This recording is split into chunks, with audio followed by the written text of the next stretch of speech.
Hoy es jueves. Montenegro tiene a una doctora muy apreciada, Daisy Acosta, que es psiquiatra, y nos va a hablar específicamente de un tema. Daisy Acosta nos va a hablar de algo que es el Alzheimer. Vamos de una vez a darle paso a Daisy y queremos pedirle que, para no interrumpir su exposición, quisiéramos que Montenegro y ella nos hablen de un tema.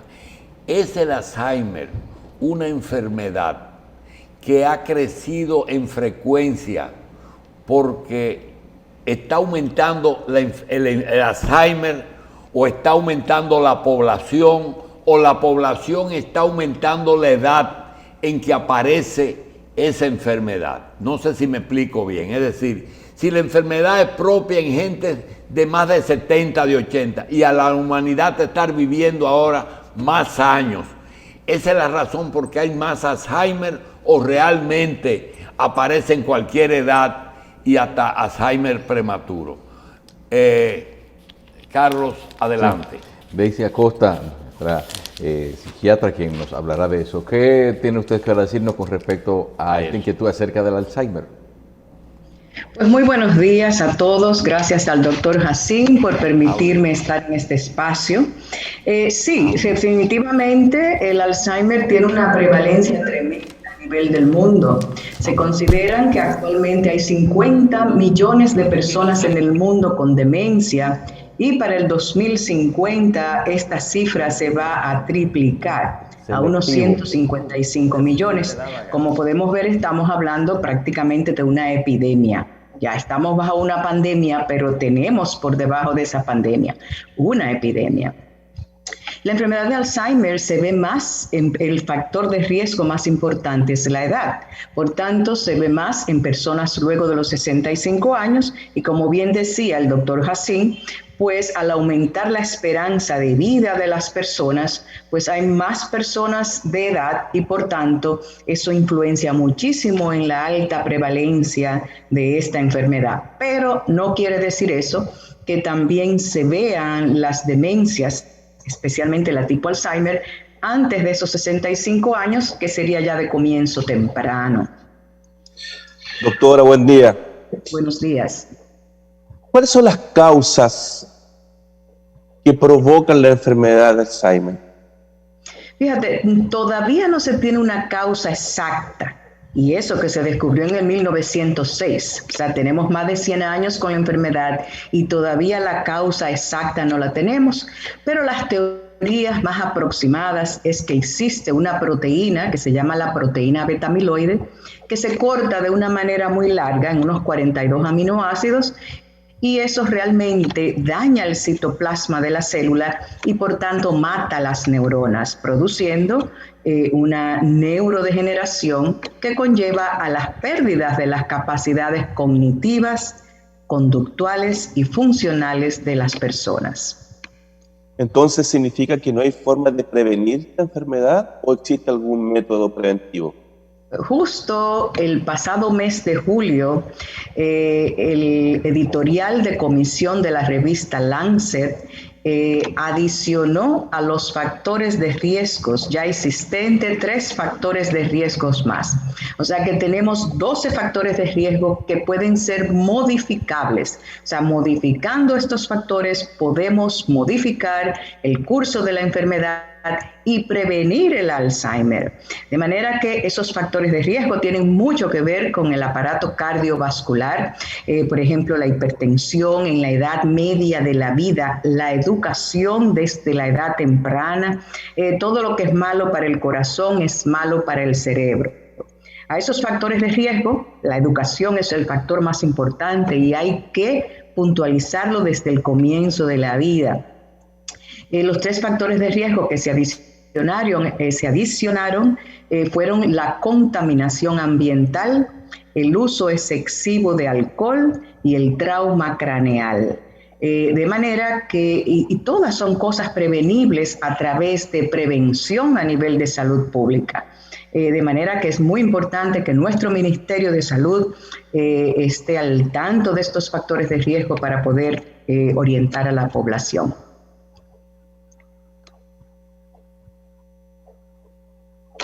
De riesgo también para... Sí, les preguntaba que si la falta de oxigenación y la alimentación pudieran estar entre los factores de riesgo para desarrollar el Alzheimer. Absolutamente. Con la alimentación vienen todos los factores de riesgo cardiovasculares, como es la hipercolesterolemia, hipertrigliceridemia, la hipertensión, la falta de ejercicio. Todas esas cosas son factores de riesgo. Claro, la alimentación, en cuanto a la dieta que ha probado ser más beneficiosa para una salud cerebral, es la dieta mediterránea, que es a base de verdes, pescados, etcétera. O sea que sí, la alimentación es sumamente importante, definitivamente. Y con respecto a gente que dicen, el cerebro necesita ser ejercitado también.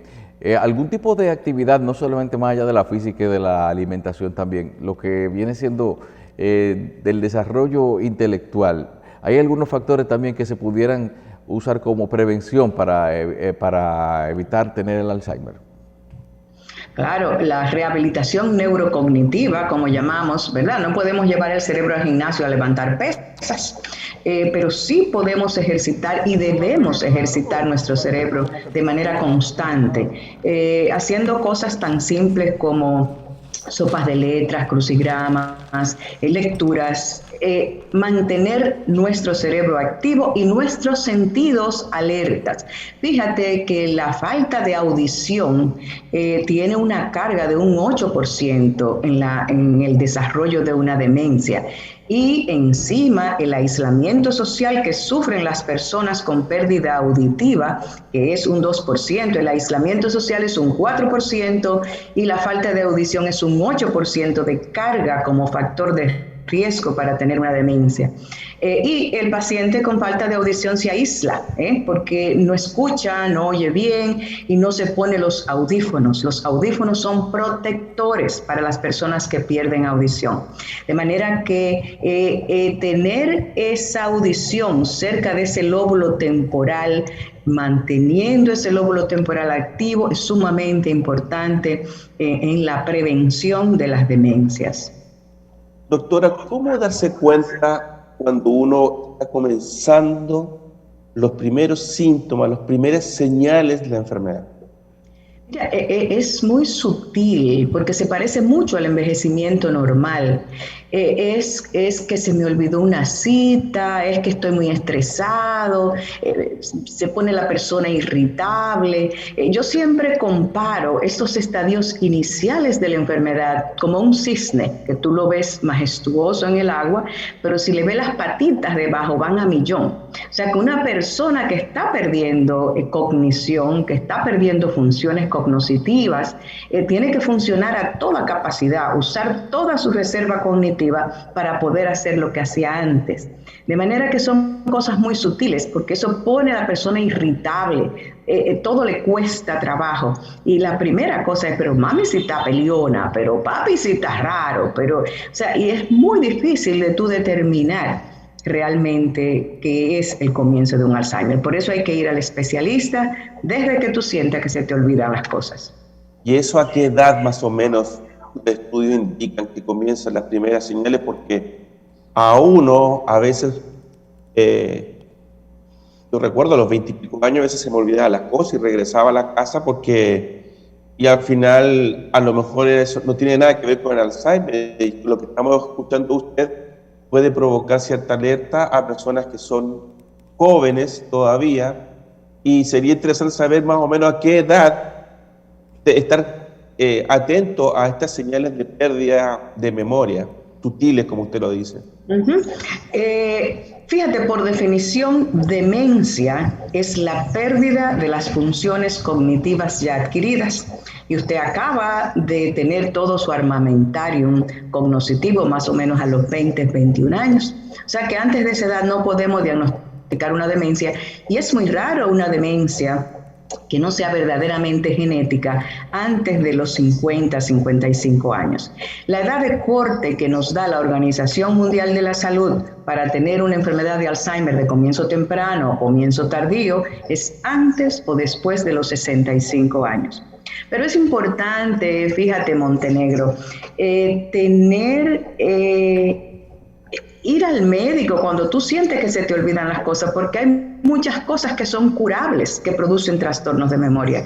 Una deficiencia de vitamina B12, de ácido fólico, una anemia, un hipotiroidismo, un hipertiroidismo. Hay muchísimas cosas que son curables y te producen esa sensación de pérdida. Por tanto, no importa la edad que tengas, si tú sientes que tu memoria te está fallando, ve al médico, nada se pierde, la memoria se mide y se evalúa en el tiempo, de manera que es importante ir al especialista. Pero esa se puede calificar como indicio de comienzos de pérdida de memoria y eventualmente un Alzheimer.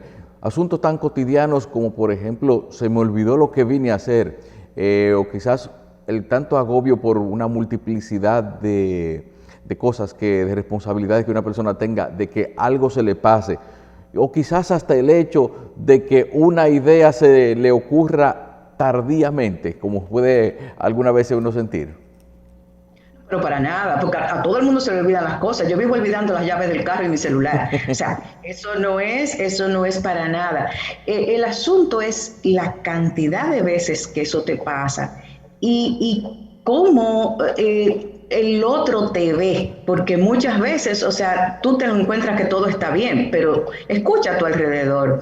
Tu hijo, tu esposo, tu esposa te está diciendo, oye, esto no está bien, algo anda mal, porque son una serie de síntomas que se agregan a lo que llamamos pérdidas cognitivas propias de la edad. A medida que envejecemos se nos olvidan las cosas. Los nombres. ¿Quién es el presidente? Ay Dios, este blanquito que tiene unos lentes, pero el nombre no me sale. Entonces eso es muy normal con la edad. Pero hay otros factores asociados que hay que prestarle atención. Y si usted tiene duda, pues vaya al especialista. El especialista le va a sacar de esa duda. Eso es importante. Y también, doctora, en el caso, y por ejemplo, y también hay algo, esa sensación a veces como de distracción, es decir, que a veces hace que la gente se sienta culpable. Eso puede, que le llaman, creo que déficit de atención, así, como unas manifestaciones. Hay lo que se llama un déficit de atención y se ve mucho en las parejas.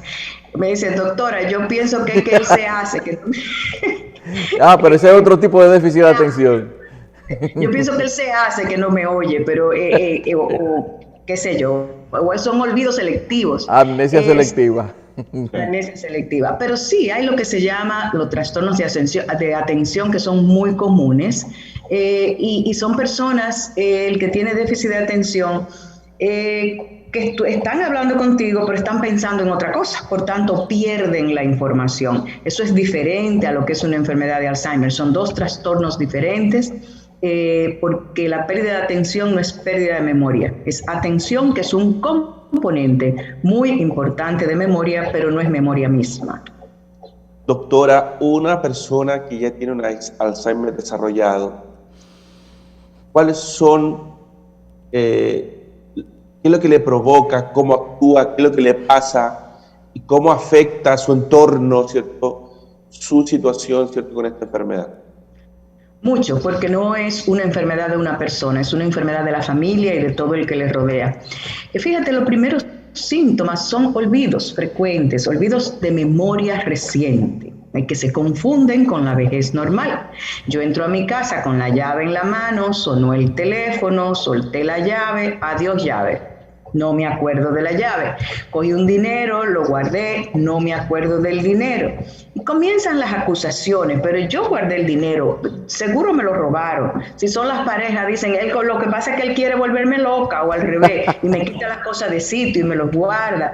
Y así comienza, pero después comienzan la desorientación en tiempo y en espacio.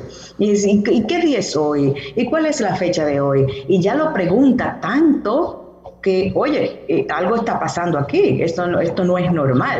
O llamo a mi hija y le digo, tú no sabes que fui al cine anoche.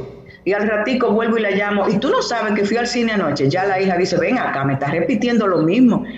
demasiadas veces, algo está pasando.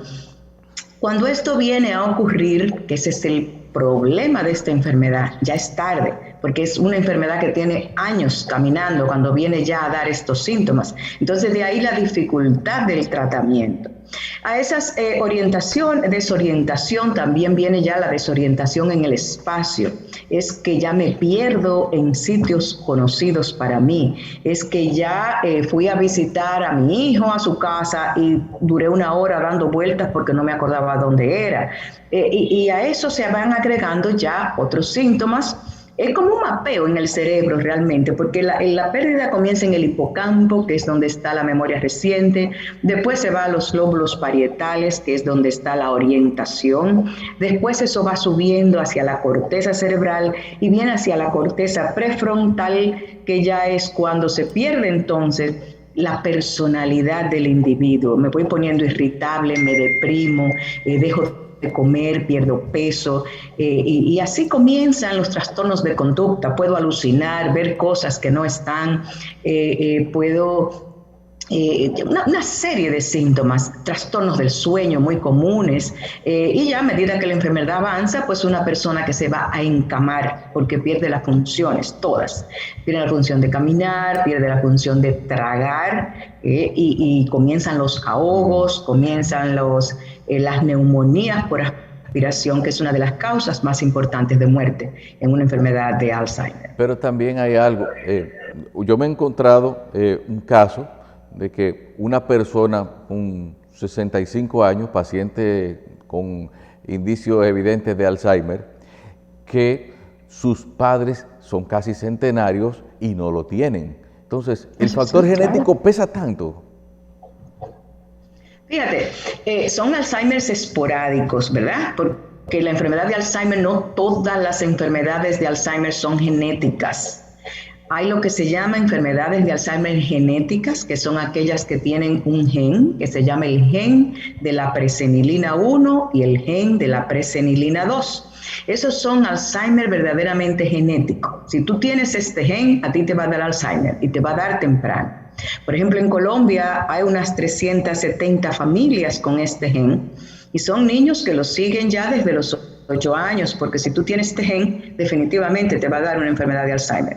Y ellos se prestan a las investigaciones porque saben, han visto al papá, al tío, al abuelo con la enfermedad, saben que les va a dar y son personas que se prestan a las investigaciones. Pero la mayoría de los Alzheimer no son realmente genéticos, Hay factores de riesgo determinísticos, como son los genes que les acabo de explicar, y hay genes probabilísticos, como es la presencia de la APOE4. Si tú tienes este gen de la APOE4, tú tienes un 50% más chances de que te dé un Alzheimer que la población en general. Pero hay un 50% de que no te va a dar. Y las enfermedades de Alzheimer en los viejos, realmente la mayoría son esporádicas, o sea, tú no encuentras una historia familiar, sino que sucede. Doctora, Horacio, tú me hiciste una pregunta ahorita que no te la terminé de responder y creo que es muy importante, y es cómo afecta el entorno. Sí. Importantísimo, o sea, yo digo que es una enfermedad, uno la padece y todos la sufren, porque es un caos en la familia donde esto sucede. Yo pienso que lo importante de esto, y gracias por permitirme en este mes de Alzheimer informar a la población a través de su plataforma, porque la gente tiene que saber que cuando esto está pasando, buscar un diagnóstico temprano, porque hasta que no se diagnostica, la familia anda loca, averiguando qué es lo que pasa, qué es lo que sucede. Entonces yo pienso que si la familia se centra, busca ayuda, se le da un diagnóstico, tenemos la Asociación Dominicana de Alzheimer, que se ha creado desde el 1994, con fines de eso, de educar a la población, educar al cuidador a cómo cuidar, y que no se pierda junto al enfermo, porque el que cuida una persona con demencia tiene 3 veces más chances de enfermarse físicamente que una persona que cuida a otra persona con otros tipos de problemas de salud. O sea que es muy importante esta pregunta y que la gente sepa esto. Bien, doctor, otra pregunta. si yo tengo un familiar, mi padre, y veo que tiene ciertos algunos indicios que se comienzan a olvidar, uno dice, bueno, lo voy a llevar al neurólogo, lo primero que uno supone, y muchas veces, por lo que yo he visto, ¿cierto?, le hacen un escáner o una resonancia magnética, ¿cierto?, cerebral. Ese medio de diagnóstico logra determinar efectivamente si la persona está en un proceso de desarrollo de la enfermedad. ¿Es el neurólogo quien diagnostica esta enfermedad o es otro especialista, como por ejemplo la suya, que es psiquiatra? Bien, comencemos porque ¿quién debe de tratar esta enfermedad? Realmente es una enfermedad del cerebro. Al ser una enfermedad del cerebro, son los neurólogos, pero también es una enfermedad que afecta a la conducta, por tanto entra el psiquiatra. Y es una enfermedad de la vejez, más que nada, es el factor de riesgo más importante, por tanto están los geriatras. O sea que son esas tres especialidades que realmente tratan esta enfermedad. Fíjate que la conducta es muy importante, por tanto, aunque van al neurólogo y el neurólogo puede hacerle las imágenes, pero la neuroimagen no nos diagnostica un Alzheimer. El Alzheimer me lo diagnostica la familia, que me dice, papi estaba funcionando a este nivel y está funcionando a este nivel. O sea, yo puedo tener un scan totalmente normal, pero un hijo que me está diciendo, oiga, papi no está bien, mami no está bien. O sea, aquí hay problema. Y tú haces tus exámenes neuropsicológicos y ahí tú te das cuenta de que la persona ha perdido capacidades cognitivas. Eso es muy importante. Bien, damos las gracias a la doctora Daisy Acosta. Nos interesaría tener posteriormente nuevos encuentros con ella para seguir hablando del tema, pues quedan muchas inquietudes. Daisy Acosta, ¿dónde se le localiza a usted en su consultorio? Mi consultorio está en la Avenida Independencia 157, en el edificio profesional GS, frente a la Clínica Abreu, y mis teléfonos son el 809-687-9526. Pero más importante, denme un segundito, son los teléfonos de la Asociación Dominicana de Alzheimer, que es donde el paciente y la familia va a buscar ayuda. Es el 544-1711 y 544-1731. Nuestro presidente de esa asociación ahora mismo es el doctor José Modesto, que siempre está dispuesto a ayudar junto a su directiva. Sí. La Asociación Dominicana de Alzheimer está junto a ustedes para apoyarlos. Bien. Muchas gracias, doctora. Gracias, doctora Daisy Acosta, psiquiatra con el tema del Alzheimer. A ustedes las gracias por estar con Salud y Previsión 110.